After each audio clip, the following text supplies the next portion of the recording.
بسم اللہ الرحمن الرحیم۔ دوستو، آج کے سبق میں آپ ایک حکایت پڑھنے جا رہے ہیں۔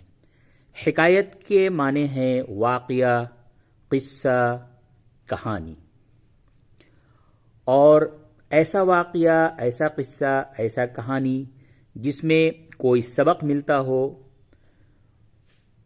تو ایسے کہانی کو حکایت کہتے ہیں۔ اور حکایت کا جو جمع ہوتا ہے وہ ہوتا ہے حکایات۔ تو یہ اردو زبان کی تیسری کتاب کا سبق نمبر 18 حکایت۔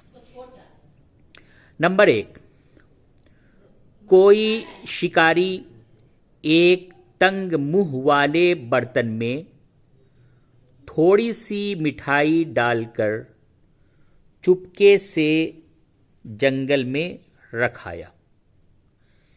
ایک بندر نے اس کو دیکھا، پاس جو گیا تو مٹھائی نظر آئی، فوراً برتن کے منہ میں ہاتھ ڈالا اور مٹھی بھر کے مٹھائی نکالنی چاہی، لیکن اب نکلے تو کیوں کر نکلے۔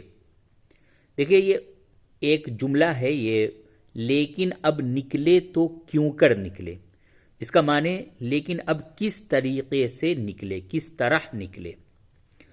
نہ برتن کا منہ کشادہ ہو سکتا ہے، نہ وہ بدھی مٹھی کھولتا ہے۔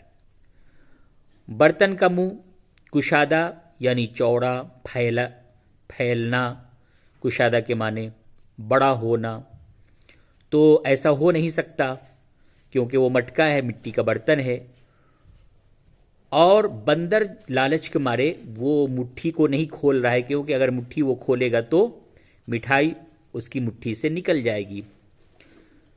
اس کو نہ طمع اجازت دیتی ہے، طمع کے معنی ہوتے ہیں لالچ، اس کو نہ طمع اجازت دیتی ہے، نہ عقل رہنمائی کرتی ہے کہ مٹھائی سے دست بردار ہو۔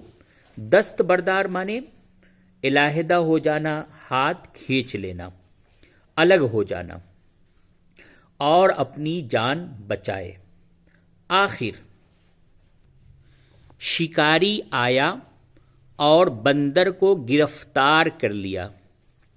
بعینہ، یہ جو لفظ ہے یہ بعینہ، با بے ہے، اس کے بعد عین، اس کے بعد یہ بعی، اس کے بعد نون پھر ہے، بعینہ۔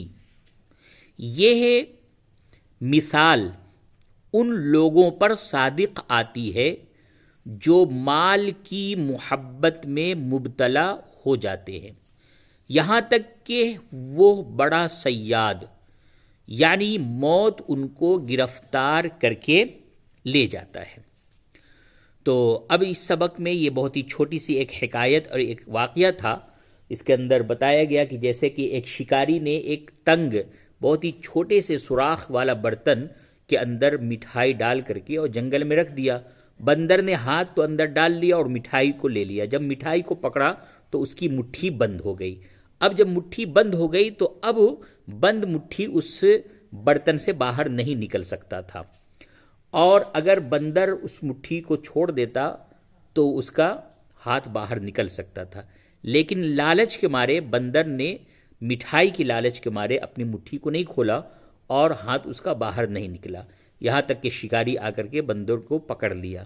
تو یہ بتا رہے ہیں کہ اسی طریقے سے انسانوں کا حال ہے کہ وہ دنیا کی محبت میں، مال کی محبت میں اتنے اندھے ہو جاتے ہیں کہ وہ اس دنیا کو چھوڑتے نہیں ہیں، یہاں تک کہ ان کا جو شکاری ہے یعنی موت، وہ آ کر کے اس کو گرفتار کر کے لے جاتا ہے۔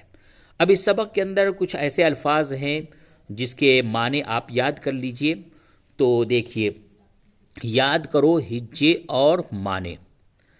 سب سے پہلے فوراً اسی وقت، طمع کہتے ہیں لالچ کو، رہنمائی راستہ دکھانا، دست بردار ہونا چھوڑ دینا، بی آئی نیہی، دیکھیے یہ بے عین یہ نون ہے، یہاں پہ صاف صاف لکھا ہوا ہے بی آئی نیہی، ٹھیک اسی طرح، صادق کے معنی سچا، مبتلا پھنسا ہوا، فریفتہ پھنسا ہوا اور فریفتہ دونوں مبتلا کو کہتے ہیں، صیاد کہتے ہیں شکاری کو، اور گرفتار، گرفتار کے معنی قید ہے۔ تو یہ آج کا سبق تھا اردو زبان کی تیسری کتاب کا سبق نمبر 18، اس کو یاد کیجئے، اور ہاں سبق کو لکھنا نہ بھولیں، لکھنا بہت ہی ضروری ہے، اسی طریقے سے آپ کو لکھنا بھی آئے گا اور پڑھنے میں بھی رفتار تیز ہوگی لکھنے کے ذریعے سے۔ تو اس سبق کو لکھیں۔ تو چلیے پھر اس کے بعد آنے والا جو سبق ہے وہ سبق نمبر 19 ہے، اس میں کھانا پینا اور سونا، یہ انسان کی زندگی کے لیے کتنا اہم ہے، کتنا ضروری ہے، اس کے بارے میں اس سبق میں بتایا جائے گا۔